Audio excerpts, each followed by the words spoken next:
Welcome to the Science of Hockey, the podcast where we break down the science behind ice hockey. I'm the analyst, your host, and every week we explore the data, research, and evidence that shape how we play, train, and understand the game of hockey. From biomechanics to performance psychology, we take you beyond the rink and into the research lab, giving you insights that go beyond hearsay and into what really makes the difference on the ice. Whether you're a player, a coach, a parent, or just someone passionate about the sport, we're here to bring you scientifically backed information in a language that's friendly and easy to understand. So grab your skates and let's dive into the science of hockey. Hello and welcome to the Science of Hockey, where we explore the numbers behind the game. I'm the analyst. In this episode, we dive into the physical toll of women's ice hockey at the international level, revealing how players manage fatigue and maintain performance across intense schedules. All right, let's dive into some women's hockey. We've got this research article. It's all about what these athletes go through physically when they're playing, those international exhibition matches. It's not just about how tough the sport is, though. This study, it really breaks down, all their movements and just how much effort they're putting in. It's like getting a sneak peek into what happens on the ice. Yeah, and what's really cool about this research is that, they use these IMU trackers. They're like, you can think of them as those super advanced fitness trackers to get hard data about the player's workload during the game. So they followed 6 players from the French national team over 4 exhibition matches, all played within 5 days. So it's like, simulating the crazy schedule of a major tournament. Oh, wow. So it's like a pressure cooker, Yeah. Tournament simulation. Oh. They got their elite athletes, that intense schedule, and of course, these high-tech trackers. But what exactly were they measuring? I'm curious. Well, they use 2 main methods, player load, which is often called PL, and accelerate, or AR. Player load is used pretty often in sports science to capture the total amount of movement, that an athlete makes. But here's the thing. With hockey, it's got all those quick changes in direction. And, of course, all that gliding, the traditional player load. Well, they might not be telling us the whole story. So it's not just about how much they're moving, but, how intense and explosive those movements are. Exactly. And that's where accelerate comes in. AR is, less sensitive to those sudden shifts and turns. So it could actually be more accurate, in terms of measuring the energy a player's really using out there. Okay, that's interesting. So why is that more accurate picture so important? Especially for these elite athletes. Yeah. Well, if coaches can use that AR data and really see how intense things are for players, they could start adjusting training without pushing players too far, like into overtraining. It could even totally change how we think about conditioning in hockey. Wow, that could be a game changer, huh?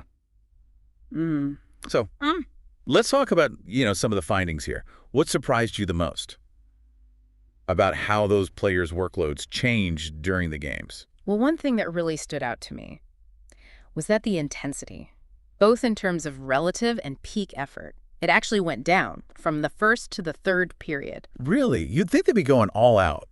Yeah. In those last few minutes to try and win. Yeah, you'd think so, wouldn't you? But this actually lines up with a lot of the research that's already out there about fatigue, seems like. Even for elite athletes, those short bursts of really intense effort, they take a toll as the game goes on. But here's what's interesting. The overall workload, it stayed pretty much the same across all 3 periods. That is fascinating. So their peak effort goes down, but their overall workload stays steady. How do we explain that? Well, it says a lot about how incredibly fit these players are. And of course, hockey itself is a sport where you have those bursts of activity, but then you get those breaks on the bench. So that probably plays a role too. And they were also playing against the same team, right, in all those matches. So maybe facing that same opponent consistently could also be a factor in that stable workload. That's a great point. Having that standardized opposition is definitely something to think about. Yeah. But there's another piece to this puzzle. The study actually found that there was a bit of a dip in workload in that 4th and final match. Wow. So even with those top athletes and those built-in rest periods, the body can only handle so much intense back-to-back competition. That's right. It suggests that even with top-notch fitness and, strategic rest, the body can only handle so much when you're playing that intensely game after game. And this is where the way the researchers looked at the data becomes really important. They actually excluded all the stoppage time and time on the bench. Okay, let's break that down a bit. Why would they? Focus specifically on the on-ice activity. What's the reasoning there? by just looking at the actual gameplay. They were able to see really clearly how demanding it is for those players when they're out there on the ice. This method showed a much higher workload intensity compared to just analyzing, the entire 20 minutes of each period. It's all about looking beyond the basic numbers and understanding the small details of how the game is played moment by moment, So it's like they're zooming in on those key moments of exertion to show us what's really going on, what other important insights do they get from the data? Yeah. So remember how we talked about AR and PL? Well, they found that AR consistently gave lower workload values compared to PL. And this really supports the idea that, AR could be a much better way to measure things, Yeah. in hockey, because it's got those crazy bursts of activity. But then you have those times when they're gliding and recovering. It's finding a tool that's more sensitive. Right. To Takes measure those little changes in how much effort they're putting in. You got it. Well, like any good scientist, they were careful to point out that the study did have some limitations. One thing is that the sample size was kind of small, only 6 players. And Tartle, they were only playing against one team. Right. So we can't really say for sure that these findings would apply to all high-level women's hockey or even different styles of play. That's exactly right. There are still a lot of questions, like how would things change if they played against teams with different strategies? Yeah. Or what would happen over a longer tournament? As fatigue builds up, it's a good starting point. But it definitely opens up a whole bunch of new questions for researchers to look into. It shows you how much we still don't know about. Athletic performance, especially at that elite level. And I'm kind of curious about, the practical side of things. Like, how could coaches and trainers actually use this information to help players get better? Okay, well, this is where things get really exciting. Imagine coaches using this data to make smarter choices about how much time players spend on the ice. Like, maybe giving them more frequent, but shorter shifts so they can keep up those high-intensity bursts. Later in the game, So it's like managing their workload. Kind of like they do in basketball, but, tailored specifically to hockey. Exactly. And they could also use this workload data to create personalized recovery plans. So each player is getting the right mix of rest and food so they can bounce back quickly. You could even have targeted training programs, right? Like using microdosing, which is the, short bursts of high intensity exercise for players who maybe didn't have such high workloads during a game. So they're still getting those peak effort moments. That's what I call cutting edge sports science. By really understanding those workload patterns, coaches can make training and recovery plans that are tailored to each player to help them be the best they can be. But wait, wouldn't all this data tracking and stuff put a lot of pressure on players? Isn't there a risk of overanalyzing everything and taking the fun out of it? That's a really good point. And it's something that coaches and sports scientists need to be really careful about. It's all about balance. Data should be a tool to help athletes, not overwhelm them. It should be used to give them insights so they can train smarter, not harder, and reach their full potential. Yeah. So it's about using data to help them be better, not to define them. This research really shows you what the future of sports training could be like, where data and technology are used to improve every aspect of an athlete's journey. It does, doesn't it? And what's really important here is that this study was specifically about women's hockey, because we don't always see this kind of in-depth research on elite female athletes. So it fills in a big gap in our knowledge. Yeah. And it opens up the door for more focused training and support. Totally. It's about time that female athletes get the same level of scientific attention and resources as male athletes, Absolutely. Yeah. And while this was all about hockey, the bigger picture is that we're seeing a shift, in sports science as a whole, towards using more data. Yeah. It's changing the way we understand, train, and take care of athletes. Right, like how they use those IMU sensors in this study to get all those tiny details about how players move. We're moving beyond just guessing, and we're starting to see a more objective and personalized approach to training and performance. It's like the Moneyball era of sports, but on a whole new level. It's not just about finding players that people have overlooked, but it's about finding the hidden potential in every single athlete by really understanding how their bodies work and how they perform. Makes you wonder, where all this data stuff will lead us next? Like, what other breakthroughs are just around the corner? Well, that's a question for another deep dive. But one thing's for sure, the future of sports science is looking bright, and data will be a big part of it. Can't wait to see what we discover next. But let's, bring it back to the study for a sec. Any final thoughts?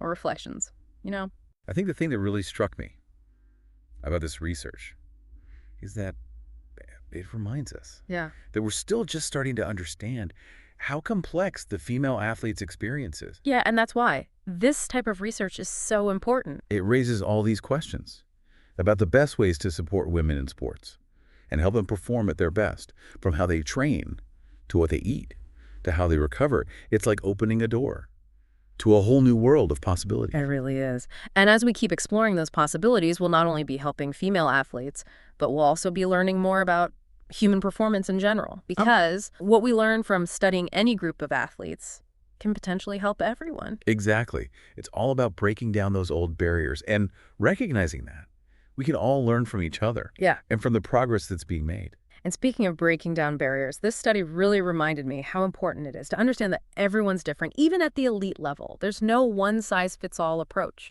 Yeah, like how they found those differences in workload between players, even though they're on the same team and playing in the same conditions. Exactly. Each athlete is unique. They have their own strengths and weaknesses, and they respond to training and recovery in different ways. The more we can understand those differences, the better we can help them reach their full potential. It's like getting a suit tailored. You wouldn't expect everyone to fit into the same one off the rack. I love that analogy. And in sports, that personalized approach can be a game changer. It's the difference between just playing and being truly exceptional. And that's what this deep dive is all about, helping you understand the things that contribute to top-level performance, so you can apply those insights to your own life, whether you're an athlete, a coach, or just someone who loves the science of movement. So what's the one big takeaway you want our listeners to remember from today? I think it's this. Knowledge is power. The more we understand about what our bodies go through, when we do the things we love, the better we can train, recover, and perform. And with all the amazing advancements in sports science, there's never been a better time to really dive in and see what's possible. Yeah, it really makes you think about how, this stuff could be used to improve training and performance, even outside of, pro sports. Yeah, for sure. And this kind of brings up something I was thinking about this study. It gives us some good data, but it's really just like a small glimpse into what's happening with, these specific athletes in this specific situation. Right. We still have so much to learn about, how the mental and physical demands of elite sports come together, especially for women. Yeah, exactly. Just imagine if we could, create even more personalized and effective training strategies. By looking at all those other factors too. What if we could? Like factor in things like, psychological stress, or even things like premenstrual symptoms, which can really affect energy levels and recovery. Oh, wow. That's a whole other level. But it is really important to, acknowledge and understand all those things if we want to truly support female athletes at every level. You got it. And as we keep learning more, who knows what amazing discoveries we'll make. It's exciting to think about all the possibilities. It really is, I think. This deep dive has given everyone a lot to think about, not just about, elite athletes, but also about how we all approach our own training and recovery, no matter what our fitness goals are. I agree. This research really shows how science can help us understand what our bodies and minds are capable of. And those capabilities are even more amazing when you consider, all the unique demands and experiences of female athletes. So true. By focusing on those unique factors, we can create a much better environment for all athletes to really succeed. Well said. I think it's time to wrap up our deep dive into, high-level women's hockey. It's been awesome exploring, the science behind all those amazing performances. Yeah, it has. It's been great being here. And to all our listeners out there, we hope you enjoyed this journey into the world of elite athletic performance. We've explored how the body and mind work together to achieve amazing things. It was my pleasure. Until next time, everyone, keep learning, keep exploring, and keep pushing those boundaries, no matter what you're passionate about. Thanks for tuning in to the Science of Hockey. If you enjoyed today's episode, make sure to share it with your friends, teammates, or anyone who loves hockey as much as you do. Don't forget to subscribe so you never miss an episode. And we'd love to hear from you. Leave a comment to let us know what you liked, what you'd like to hear next, or any questions you have. Your feedback helps us make the show even better. Until next time, keep your skates sharp, your mind open, and keep chasing the science behind the game.